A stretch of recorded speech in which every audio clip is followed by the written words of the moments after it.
Hello, everyone. My name is Susan Welch. I'm with Proximity Malt, and we are continuing our malt and brewing series today with Jared Hayek from Spetzel Brewing, where he is a head brewer. We are also joined by Greg Fleehart and Matt Musial from Proximity. And before we get going into today's topic, which is malt in Festbiers, I'd like to have a little bit of introduction from Greg and Matt and Jared, maybe in that order. Yeah, my name is Greg Fleehart. I'm the Mid-Atlantic sales representative for Proximity Malt, so I cover a good swath of territory out there. And I also help out with these technical talks. I was a professional brewer for about 12 years, both on the West Coast and the East Coast, and did a whole bunch of lager brewing and a whole bunch of like hazies and all sorts of hype beers and also some classic stuff. So I've dabbled in a little bit of everything, and was a big Proximity Malt user the past 3 years of my career. Okay, and my name is Matt Musial. I'm the maltster and what they call the Director of Quality and Safety for Proximity Malt. And what that means is I get to talk to a lot of people about brewing. I started up our malt house out here in the Mid-Atlantic in Laurel, Delaware, and I've been in brewing as a professional brewer since 1997. And I'm Jared Hayek, head brewer here at Spetzel Brewery. I've been with the company for 7 years. Got this position a few years ago. Love my job, love Oktoberfest beers. So pretty excited to do this little video here. And we met you, Jared, through doing some innovation brewing. So we really appreciate your work with Proximity. So Jared, you guys are known in the brewing world for Shiner Bock, essentially. It's kind of your flagship. That you're put on the stage and the world stage for amber lagers. So you're definitely an authority in terms of amber lager brewing, especially domestically. So when we get to Festbier, I know there's a bunch of words that people use to describe, Oktoberfest beers, Festbiers. It goes Oktoberfest, Festbiers, Märzen. Sometimes Vienna lager gets thrown in the arena. So first and foremost, I'd like to ask you as a brewer, in your experience, how do you define Festbier as a style? Because I think that gets lost and it gets confused. Yeah, so, I like history a lot, so I read about beer styles and kind of how they evolved. And, we at Spetzel, we do a Märzen style, which really now isn't considered a fest beer in Munich, at least. I guess it's kind of a holdover from the old days. A lot of American breweries still do Märzen as their fest beer style. But if you look at like Munich, if you look at the fest beers now, they're gonna be a lot lighter in color, a lot higher RDF, and a lot more drinkable. So I think both are valid options. I personally like the more traditional Märzen style, a little bit darker, a little heavier, lower RDF, a little bit more residual sugars hanging around. And that's kind of what we do here with our Oktoberfest. So Nice. So in terms of sensory too, and you touched on a little bit, but what makes the best for you? What makes the best seasonal Oktoberfest, Märzen, Festbier style beer? Like, what's your optimal drinking experience for that beer? I want a full-bodied beer. I want something. I don't want to use the word caramel, but a caramel-esque flavor kind of hiding back there in the background, and a nice bittering at the end, and that noble hop aroma is really what I want when I'm drinking a Märzen or an Oktoberfest. Something that kind of takes you back to the spirit of like 1910 or something. So Nice. Yeah, So how do you? Oh, sorry. Go ahead. No, go ahead. Finish the thought. I'm good. Okay. So how do you go about creating an Oktoberfest or a Märzen, a fest beer? How would you go about building that recipe, starting with the malt all the way through yeast selection, hop selection, and just your choice of ingredients? What are you really looking for? Well, to start off, our Oktoberfest here at Spetzel it predates my working here by many, many, many years. It stayed pretty much the same. But if I was going to make my own, I would probably keep it pretty close to that recipe. Start off with a decent amount of base malt. Use some Munich 10 or some Munich 20, but I think we use Munich 10, and then get some color and some flavor out of some caramel 60, some crystal 60. Keep the RDF relatively low. Don't want it too thin. You want a full body. I think that's important. And then for us, we use Hallertau Herzbrucker and Hallertau Tradition hops, and I think you get a lot of aroma out of those.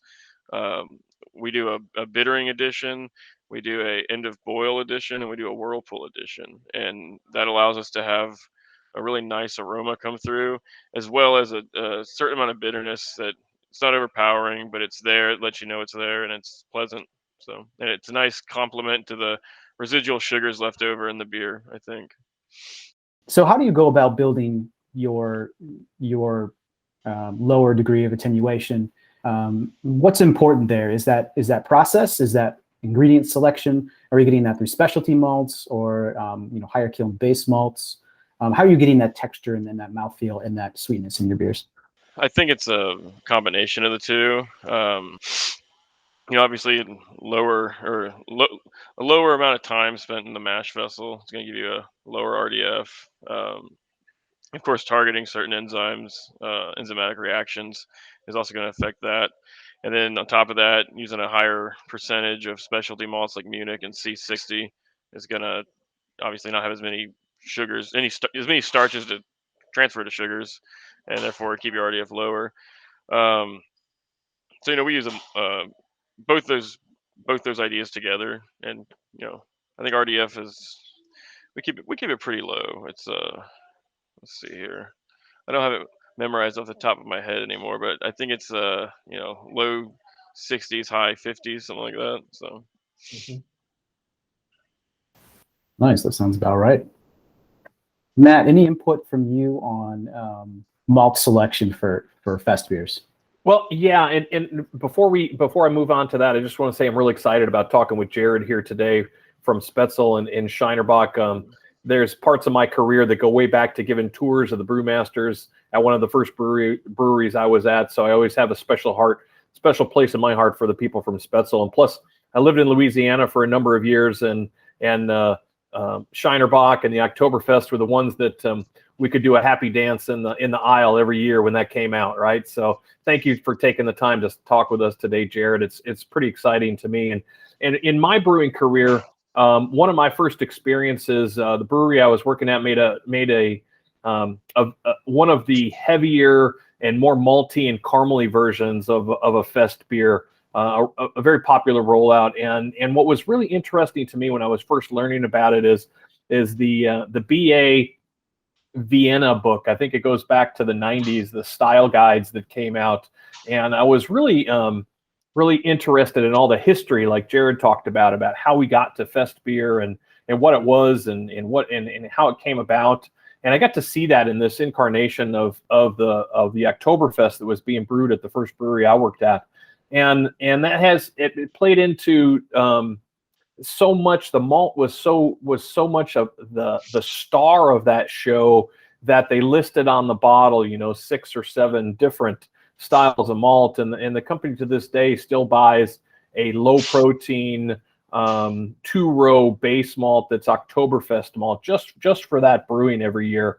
So it's something that's always been cemented into my brains as it's a malt forward beer that has that noble hop character like Jared talked. But more importantly, when you reach the end of that glass or that first liter, if you will, if we were in Munich, then it makes you want to have another one. And it's bordering on having a little bit beyond balance, some people might say, but it's so good that it still makes you want to reach for the next one. And that's what I think really describes the style so much. Plus, I come from an agricultural background, so the Fest beer is always in that time of harvest when all the work of the year has come through, and you start to see the fruits of your labor coming into the agricultural market. So those are some of the things that I really think about when we talk about the style of Fest beer and Oktoberfest. But one of the questions I had for Jared on styles is if we think about those historic time periods, one is if you read those style guides, there's always this discussion about decoction and mashing and different mashing protocols to control RDF and maybe promote some of that maltiness that you talked about, Jared. Have you done any in either in the production brewery or in research to kind of mimic those decoction styles? We've kind of looked at it when we built our new brew house. We just haven't done it. Changing the entire process to do it would have been a little difficult, especially when our core program was kind of put in place, kind of redoing all that stuff. But we have messed around within the pilot plant because in there, it's actually something we have to do quite often, just out of necessity. But yeah, I think it's a valid way to do it. I think it's a neat way to do it. I think it's a traditional way to do it. It's just not what we do. There's nothing wrong with it, obviously. But so how would you describe the mashing profile for Spoetzl Oktoberfest? It's a pretty quick stepped mash. We mash in, have a protein rest, get everything nice and saturated, have a couple of conversion rests, and get it out of there. Short and sweet. Don't keep it around too long. Get in that lauter ton. Get it up to a nice high mash off temperature to stop any enzymatic reactions from continuing, and lauter it and get it out of there. So two things there that really come to play that I heard, and that is the protein rest to get all the malt nice and wetted out and make sure that everything is working the way it's supposed to, and then locking in that RDF by taking it to a mash off temperature. How high in mash off temperature do you go? Do you think you need to do that? I believe we go up to 170. 170 on that particular brew, yeah. Some of our higher RDF brews will keep it lower. It's not necessary, but on a low RDF brew like Oktoberfest, we want to stop that reaction from happening, get it in the lauter ton, and get it out. So yeah, another thing we kind of have to do, especially with brews like Oktoberfest, any kind of brew where you have a higher amount of specialty malt, specialty malt tends to be a little bit more fragile and delicate, and so when you're using a large percentage of it, it tends to shear more in the system, and so we've learned to slow down our unloading of those products, as well as our when we bring them over to the malt hoppers and to the mill, to kind of give them a little bit of a kind of baby them a little bit. Otherwise, they can get kind of beat up.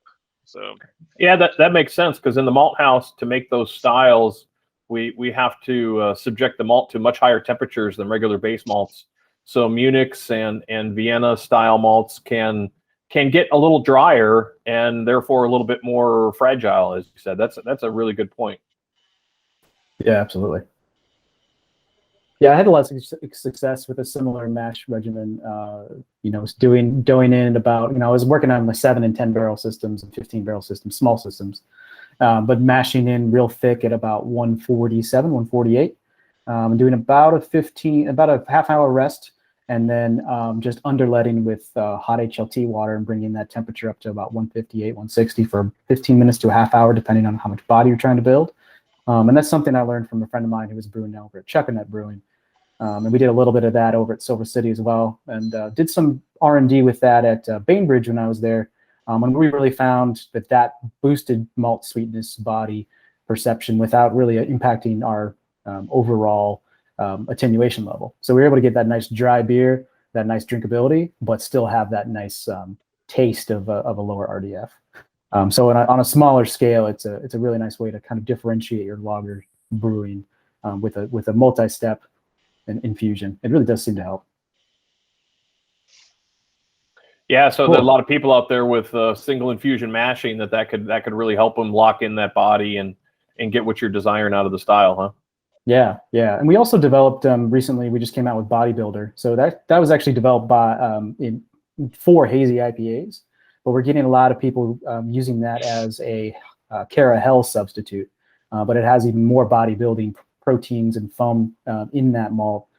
So I think something like that, a specialty malt, if you can't do those multi-step infusions, something like a Dextrin or a Bodybuilder can really help you with that body and that intensity of mouthfeel. So it's something to consider for those smaller brewers too. What exactly is y'all's bodybuilder? What is that? Is it similar to dextrin?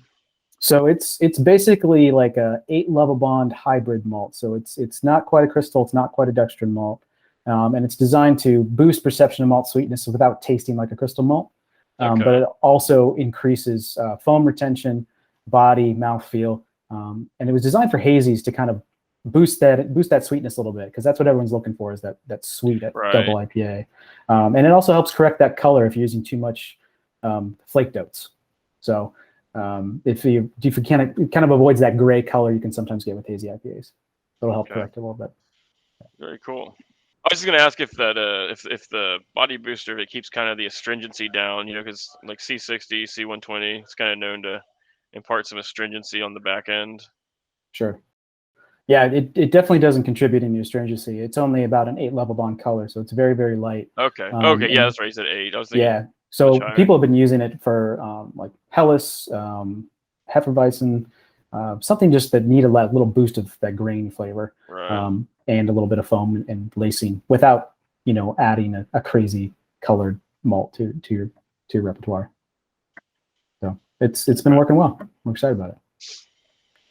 So then, as you move that beer through the brewery, is there anything interesting or unique about what happens in fermentation, yeast selection, etc.? We use our lager yeast that we've been using for the past almost 100 years at this point. A lot of people will use like a Weihenstephanen yeast, which I appreciate as well. But for us, we just use our old, tried and true lager yeast that's been keeping us around for so long. It's your typical lager. I mean, we ferment it pretty low temperature, macerate it for a decent amount of time, and nothing too cutting edge there, I don't think. Any krausening still happening? Every now and then. We don't do it too often, just because our fermenters aren't really built for that, I would say. It's not the best way to do it with what we have. So I know they used to. There's been talk of bringing it back, which I think would be a very neat idea, to bring it back and continue krausening again. We actually did some trials with krausening. I want to say it was either early 2020 or late 2019. With the whole COVID thing, everything kind of just melds together time-wise. But we did trial it, and we had pretty decent results. We just haven't decided to implement that, full scale yet. Yeah, it's a lot more effort, it seems like. So no real consideration, no real extra considerations on the cold side, it seems like, for you guys. You're treating it like a pretty standard lager. So, we were talking about history earlier, and, some people will talk about the history of the style is beer that was made in the spring and is lagered in the caves over the summer, and then we bring it out in the early fall. That seems to be a little bit of a excess. What do you think is some of the ideal kind of lagering times for Spoetzl Oktoberfest? I think 3 to 4 weeks is fair. I think everybody's aware that, for the most part, for a production brewery, lagering from March until September is doesn't work very well. Yeah, not in this day and age. As much as I'd like to, I think it'd be fun. I think it'd be cool to set some aside and see what the differences are. But so when does the Spoetzl Oktoberfest hit the market? I think this month. I think the first shipments are shipping out today. So I always found it interesting. Maybe you can tell us a little bit about the history too. And I know Susan has some questions about this, about how the style fits into the Shiner story. But so we're in hot Texas weather, and we make this wonderful Bock beer and these wonderful sweet kind of heavy Festbiers. It seems just the opposite of what you'd think about for that type of weather. but it's met with a lot of enthusiasm in the public and in that hot weather. So how do you see that matching up? Or maybe you could tell us a little bit about the history there too. Shiner has or Shiner Premium, which is I would call amber lager or an American lager, and that's what a lot of people around here locally drink. And of course, people drink Bach and Oktoberfest. But if you look at the history, up until I want to say the 70s, mid to late 70s, the Bach was just a seasonal for the brewery. It was just an Easter beer. And at some point, people in Austin got a hold of it, and it kind of started getting popular, and they decided to make it year round. And I think Oktoberfest fits in with that kind of style as well. Um, and I think so. And then I think it fits in with if you look at the people who moved to this area and started the brewery. They were all from Germany, what is now the Czech Republic. Poland, those areas. So it would have been styles they were very familiar with, and potentially, despite the weather, would have put up with it just to drink it. So yeah, that was when I read that book on Vienna and I learned about those styles in Texas and even into northern Mexico, about the influence of the German, the German people in those areas. I never thought about that earlier, and it really played into what I think about now. Some of the music that comes out of that area even is so heavily German influenced. Oh yeah. We do Yeah. make it every year for Wurst Fest, which is a local Oktoberfest style celebration. They do New Braunfels, so they don't have it's not till November, even though Oktoberfest is usually in September. So it's a little past our brewing season, but we'll always do at least 2 brews just for Wurst Fest. We'll just keg all of it and send it up there. So that's always fun. In terms of fest beer styles moving forward, do you see it as something that is gaining, aside from its seasonality, is it gaining in popularity along with other, sort of malt forward beers? I think yes. I think there's a little bit of an arms race when it comes to Oktoberfest style beers. It seems every year you see them out on the shelves a little earlier and a little earlier. And I think part of that is people want to be the first ones out there. People want to have their beer out there first. So when people get in that Oktoberfest spirit, it's their beer that they see. But I think the other thing is people are making room for other seasonals, because once that cool weather hits, that's really when malt heavy, malt forward beers really come into their own. And so I think starting the Oktoberfest earlier gives you a little bit more time to do some other things that you might not normally would do. But I think they're as popular as ever, and I don't see them going anywhere. I do see more of the, I guess, modern fest style beers popping up in America nowadays. It used to pretty much everybody's Oktoberfest was a Marzen style or a Dortmunder, and now you're starting to see the lighter colored, lighter bodied beers coming around. So it's exciting, something different too. So Yeah, actually, that's pretty much what I was just going to ask you. If you see a market trend towards the more sessionable malt forward lagers, because I mean we've had Pilsner really come back the last couple of years, which is exciting. And I've been talking to so many of my brewer friends and brewers that are doing Kolsch this year. Like that seems to be a big thing. German Hefeweizen this spring was huge. I think those are going to be huge next year too. But Amber Lager last year, Märzen Oktoberfest, even Helles was even not an Amber Lager, but still those malt forward lagers. This past year was probably the most I've ever seen in my region brew, and then I think this year is going to be even bigger. So I'm hoping that Amber Lager is a year round for most small craft brewers, because it seems to be taking off and people seem to be drinking it. So I don't know if you see that sort of enthusiasm for the styles, or the kind of more German malt forward styles. I would think so. We like to go to, wherever we travel, we like to go and visit the breweries, especially the local ones. And, breweries that, 4 or 5 years ago might have only had, one amber lager and 5 IPAs.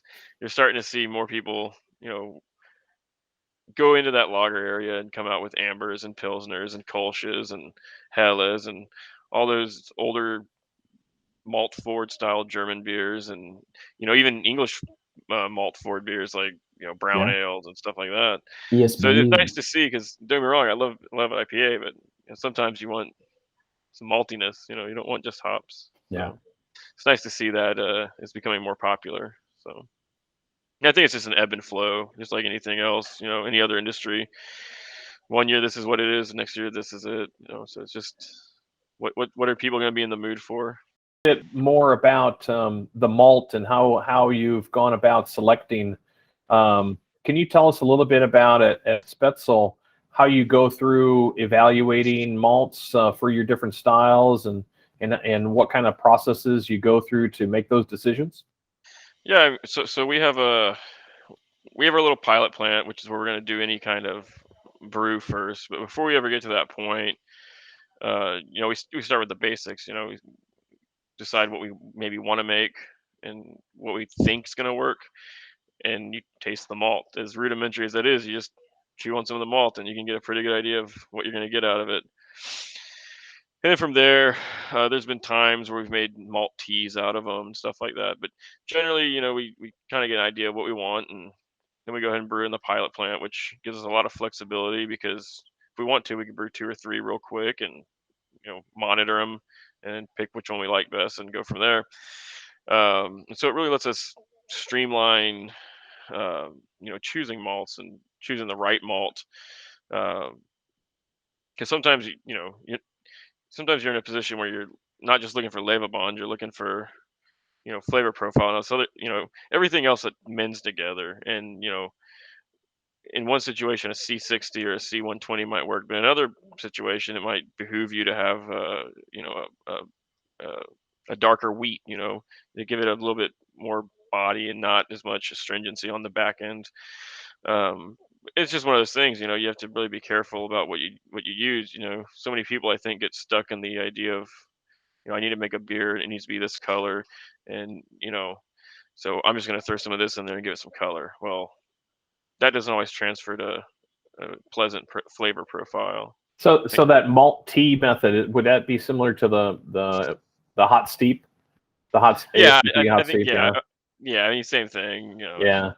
And then, so what do you think the main malts that go into Spoetzl Oktoberfest? What are the characteristics you look for in those? So we want, what flavor? We want some maltiness, some sweetness, a little bit of caramel flavor. We want it to be mellow, not too astringent. When you drink a Shiner Oktoberfest, you want a full body, but you don't want a ton of astringency. And I think that's a big one, because too much astringency, I think, can make the malts seem offensive. I don't know, make it seem not as pleasant, right? Sure. So I think we have a pretty good balance with that. I think it's a pretty full-bodied beer. You get a really nice heavy mouthfeel, and you get just that little bit of caramel, not too much, but just a little bit.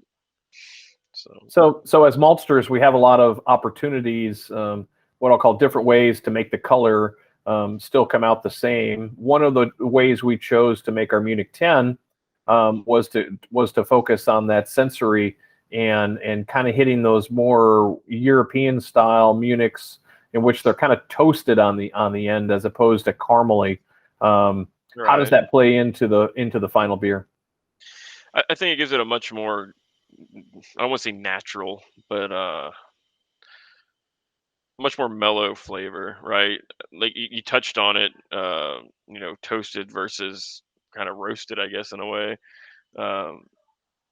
I think the toasted method leads to less astringency, which I think is a big one. I think it's a huge issue with malt, is if, like I said before, if people just go for color and then all of a sudden you get all this astringency. Well, yeah, sure, you got the color, but you didn't get the flavor right. And I think with y'all's Munich, I think is really, really mellow, really good, has a lot of flavor. So we always like using y'all's Munich.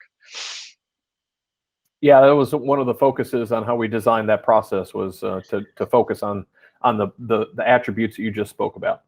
And y'all also have like proprietary, I don't want to use the word roasting, but proprietary methods for roasting y'all's malt. Y'all don't, a lot of people just use like a coffee roaster, right? And y'all have some crazy technology or something. We do have some interesting technology. It's Coil Roaster. It's the first of the kind technology to be used for malt in North America. Uses a coil that's coiled up and around about 18 times, 2 stories tall, and it uses a pipe to heat the malt for our roasted products, our crystal products. And the Munich product is a kiln based, so it's all made in our kiln. But Proximity was designed and built with the capabilities to go to some pretty high temperatures that maybe weren't always possible in other malt houses. Yeah, we're excited. I think we got some of those higher temperature malts to use in this upcoming winter seasonal pack we got coming out. So we're pretty excited about that. Yeah, great. I'm starting to see some news on that. So what are the beers that are coming out in the winter seasonal? I don't know if I can say it because I don't know if they've been released. Well, thanks so much for taking the time to do this, Jared. I think we've covered a lot of good ground on the style and process, and you've shared a lot of good pieces of information. Is there anything before we sign off that you think is important to share with your fellow brewers about what's important with brewing Festbier? I think it's just pick a style and do it the right way, do it true to the style. I'm not saying you have to be a purist, but whenever you get an Oktoberfest, whether you're going with the more modern Festbier style or the more traditional Marzen style, like the consumer has an idea of what they want, and if you surprise them, they might not be too happy. So that's all. But it was nice. It was nice talking to y'all. It was a lot of fun. It's very cool. Well, yeah, it was. Yes, thank you very much for your time, Jared. It's my pleasure. And as I said, there's a lot of history in my career with the Spoetzl Brewing Company, and we do appreciate your time. Susan? Yeah, we certainly do. Thanks for your time, Jared. Appreciate it. Love what you guys do. Thank y'all. Y'all have a good one. Cheers. Thank you very much, Jared. Bye-bye. Cheers. Bye.